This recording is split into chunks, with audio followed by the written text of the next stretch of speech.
Hi everyone. You might have seen my introduction earlier on in the welcome part of today, but if you didn't, my name's Molly and I'm a recent geography graduate having studied at Teddy Hall from 2016 to 2019. And today I'm here to give you a bit more of an insight into the application process from a student perspective. So I hope you enjoy and I hope you find it useful.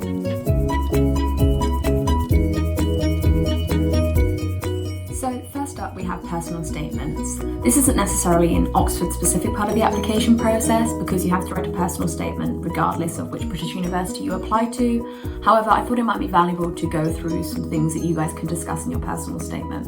So personal statements can be up to 4,000 characters and 147 lines. This is roughly 400 to 500 words.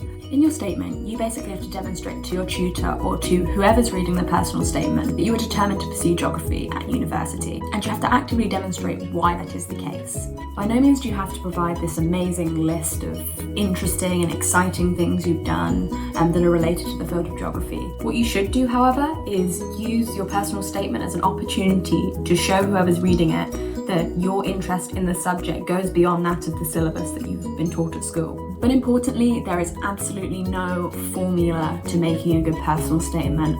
I've read some of my friends and they're completely different to mine. So it's really important not to get too het up in reading thousands of books or attending countless speaker events. All you need to do is demonstrate a sincere interest in the subject to which you're applying. Prior to the interview stage, you also have to take the Thinking Skills Assessment, the TSA, which is comprised of two different segments. So you have the first segment, which is a 90-minute multiple choice quiz, which aims to assess your problem solving skills. And then you have part two, which is a 30-minute writing task in which you're given a list of questions, you have to choose one to answer, and you have to convey your response in a concise and clear manner. In terms of preparation for the TSA, I suggest you look at the Cambridge Assessment website. There's a range of different resources that you can scroll through. And personally, my preparation was a lot of past papers, check that I could complete it to time. And then also for the writing task, I actually thought of my own questions that I could answer and wrote them up in the 30 minutes allocated to you in the exam. Geography and the Environment Department website will have more materials available to you come early September, so make sure you watch out for that. Now, the college system is something that is much more Oxbridge specific, and upon the application process, it may seem quite daunting. In actual fact, it's actually very easy to get your head around. First thing to note is that whether you choose to apply to a college or whether you choose to apply more generally, it does not matter. You have an equal chance of your application being considered.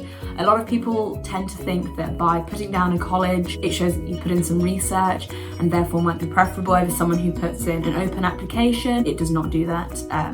Your application will be considered whether you put an open application or whether you apply to a specific college. I, for example, applied to Jesus College for a rather arbitrary reason, such as I liked their lunch on an open day. And when it came round to my application, I put down Jesus. However, I was moved to Teddy Hall for interview and I received my offer from Teddy Hall also. So please do not get too het up over what college to apply to.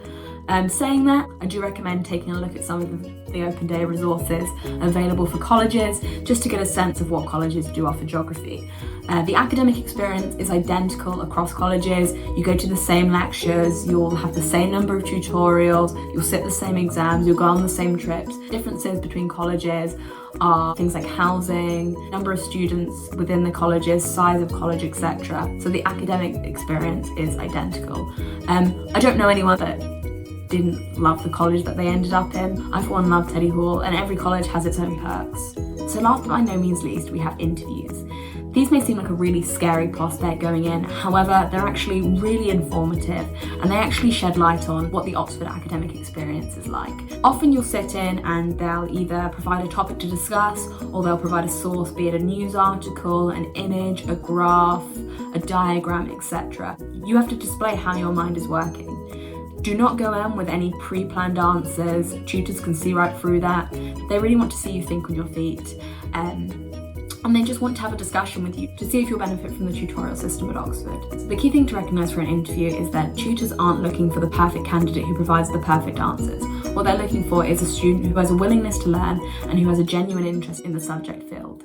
Make sure to go in with an open mind, make sure you're well read in the current state of affairs, as obviously geography is such a dynamic and all-consuming subject, and try to make the most out of the experience. Tutors aren't trying to catch you out, they really just want to see how your mind works. So I hope you found these tips and information useful. If you do have any more questions, please do make use of the live Q&A sessions and read through the rest of the resources.